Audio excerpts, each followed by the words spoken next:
Isang magandang umaga po mga boss. So ngayon po ay araw po ng Biyernes.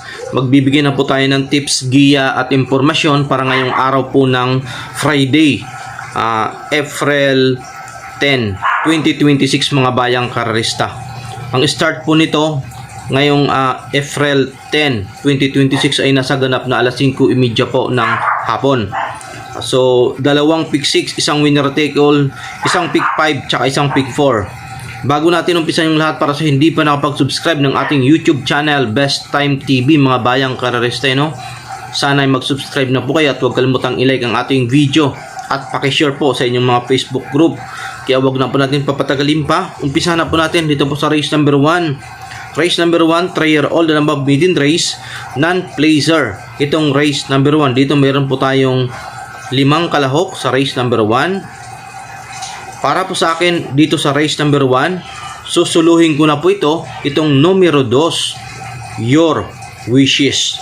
So para po sa akin, nakailang takbo po ito sa PGC, sa Philippine Jockey Club. 1-2 sa regular race, tapos 2-1-4. So sa 1-2 nakapagtala ng 1-14 imidya sa 1200 meters, tapos 1-28 imidya naman sa 1,400 meter race. So para po sa akin, siya po yung may mainam na preba dito sa race number 1. Susuluhin ko na po itong numero 2, Your Wishes. Proceed po tayo race number 2, umpisa ng winner take all. 3-year-old and above maiden race, pleaser, itong race number 2. Dito 1,200 meters itong race number 2. Meron po tayong 7 kalahok.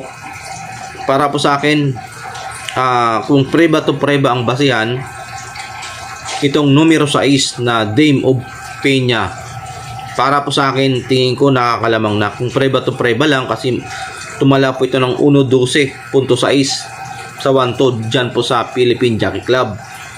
Kaya para po sa akin, itong Dame of Peña nakakalamang. Kaso nga lang, ito nobatos lang yung mga takbo nila. Ang mga takbo dito na nobatos lang, yung hindi pa tumakbo sa regular race: Daydreaming, Ikaw ang Pag-asa, Hiroshi. Yan, mga hindi pa nakapag yan sa regular race. Para po sa akin, tingin ko lamang po itong si Dame of Peña. Kaso nga lang, itong race number 2, tatapatin ko na po kayo. Kapag hindi po maganda ang itatakbo ni Dame of Peña, tingin ko talagang long shot o upset kila Daydreaming, Queen Liam, Ikaw ang Pag-asa, tsaka si Hiroshi. Tingin ko yan po yung magiging kalaban po ni Queen of Peña dito sa race number. Sa mga nagtitipid, sabi ko pa nga, pwede nyong suluhin. Sa mga malalakas ang loob, itong numero 6. Sa mga dihadista, yung gustong makadihado, yung Daydreaming, Queen Liam, Ikaw ang Pag-asa, Hiroshi, tingin ko may mga panalo po yan. So yan, good luck po race number 2. Isama nyo po si Dame of Peña. Kung gusto nyong magdagdag, bahala po kayo mamili sa 4 dito sa race number 2. Proceed po tayo race number 3. Class 5, 1741, 1200 meters. Umpisa ng second set ng pick 6. Dito meron po tayong 6 na kalahok. First choice ko is Sky Magic. Napakainam yung huling takbo nito noong March 29, 1.29.4 sa 1400 meter race. Second choice ko si Ma'am Jen, nakaharap po ni Sky Magic. Tapos third choice ko Sinag, mababa na po yan sa laban. Kaya sasama ko po yung third choice dito sa race number 3. Good luck po mga bayang kalista dito sa race number 3. Ayan, so proceed po tayo race number 4. Dito sa race number 4, umpisa po ito ng pick 5. 1741, 1200 meters itong race number 4. Dito mayroon po tayong 7 kalahok. Para po sa akin, itong race number 4, anybody's race po ito mga bayang karerista. So itong race number 4, anybody's race. Pwedeng magkaroon po tayo ng long shot for upset, race number 4. So dito, tingin ko medyo dihado lang si Marangal. Yung aside from Marangal, tingin ko yung iba may mga panalo na. So mahirap po itong race number 4 para po sa aking pananaw. So Nasa sa inyo na po yan. Kung tingin nyo lamang, isama nyo po sa inyong mga rota. Kung tingin nyo, kursunada nyo yung aking tips, isama nyo po sa inyong mga rota. Dito sa race number 4, first choice, Twinkle Toes. Magaan po sa laban. Isang matulin na kabayo. Ang dami pong matutulin dito sa race number 4. At tingin ko naman lamang ang matutulin dahil nga maiksi ang distansya na paglalabanan mamaya araw po ng Biyernes dyan po sa Padre Garcia. First choice ko yan si Twinkle Toes, magaan na po sa laban. Tapos second choice ko, itong numero 2, Marengo, matulin din. So yan po yung aking second choice. At ang aking third choice mga bayang karerista, itong numero 4, I Love Mati, isang derimating kabayo. Malay natin makadihado po tayo ng bahagya dito sa race number 4. So dito, tatlo ako sa race number 4. Twinkle Toes, Marengo, I Love Mati, race number 4. Good luck po. Proceed po tayo, race number 5, 1741, 1200 meters. Umpisa ng pick 4, itong race number 5. Dito sa race number 5, meron po tayong 7 kalahok. First choice ko po dito, ito, mahirap itong race number 5. Inibadis race din po ito. Tingin ko si Moderna ang medyo nabibigitan ako sa laban. So aside para Moderna, yung iba tingin ko may mapanalo na.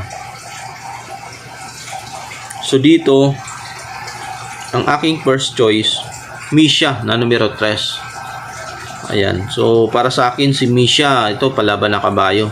Yan po yung aking first choice. Second choice ko dito, dito na po ako lalagay sa numero 4, Fast Sailing. Yan po yung aking second choice. At third choice ko, Heroes Deal 96. So dito sa race number 5, tatlo po ako, Misha, Fast Sailing, Heroes Deal 96, race number 5. So itong race number 5, same as race number 4. Anybody's race po ito mga bayang karerista. Proceed po tayo, race number 6, no? 1741, 1200 meter race. Itong race number 6, mayroon po tayong 7 kalahok. Dito sa race number 6, susuluhin ko na po itong numero 6, Charm Boy. Ito, cambio hinete na po ito. Jan Alvin Gusi po ang remenda kay Step Bell. Si Charm Boy naman, Pau Pau. So para po sa akin, susuluhin ko na po itong si Charm Boy. Dito sa race number 6. So good luck po, race number 6, Charm Boy. Sulo po tayo, dalawang ating sulo sa race number 1 at saka sa race number 6. Proceed po tayo, race number 7, 42 to 56, 1200 meter race, penultimate race. Dito meron po tayong 6 na kalahok. Dito